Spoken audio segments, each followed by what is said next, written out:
Hello बच्चों, value added method से या इसका दूसरा नाम है प्रोडक्शन मेथड। इससे हम नेशनल इनकम कैसे कैलकुलेट करते हैं।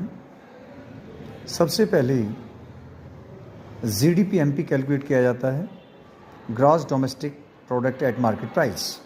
कितनी वैल्यू ऐड हुई है, इसका फार्मूला है बच्चों value of output minus intermediate cost. अगर क्वेश्चंस में वैल्यू ऑफ आउटपुट आपको गिवन नहीं है तो आप देख सकते हैं बच्चों, सेल्स और चेंज इन स्टॉक इन दोनों को ऐड कर दें तो आपको वैल्यू ऑफ आउटपुट कैलकुलेट हो जाएगा। अगर क्वेश्चंस में सेल्स गिवन नहीं है तो ध्यान दें, प्राइस और क्वांटिटी दे रखी हो बच्चों तो उनकी मल्टीप्लाई करके आप सेल्स निकाल सकते हैं, या डोमेस्टिक सेल, एक्सपोर्ट्स और productions of self consumption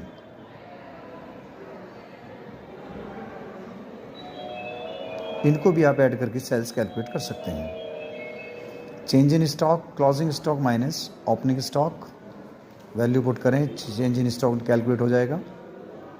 intermediate cost का मतलब होता है रॉ मटेरियल्स कि परचेज ऑफ रॉ मटेरियल आपने डोमेस्टिक से परचेज किया रॉ मटेरियल या इंपोर्ट किया, इन दोनों को ऐड करेंगे तो हमें पता चल जाएगा intermediate cost. National income calculate करने के लिए बच्चों सेम वही प्रोसीजर है कि NNPFC और जो कैलकुलेट हुआ है वैल्यू एडिड से GDP उन दोनों को इक्वल रखें और फार्मूला बनाएं, gross to net minus depreciation, domestic to nationals plus NFIA और मार्केट प्राइस से फैक्टर कॉस्ट माइनस NIT। इनकी वैल्यू पुट करें बच्चों और हमें नेशनल इनकम कैलकुलेट हो जाएगी।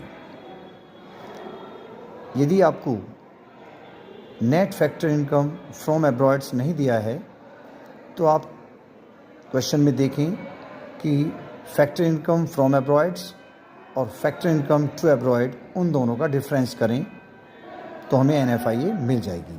और NIT अगर क्वेश्चन में गिवन नहीं है तो NIT का मतलब होता है इनडायरेक्ट टैक्स माइनस सब्सिडी, उनको सब्ट्रैक्ट करें तो NIT कैलकुलेट हो जाएगी। तो इस प्रकार से आपको नेशनल इनकम कैलकुलेट हो जाती है। ओके बच्चों, टेक केयर।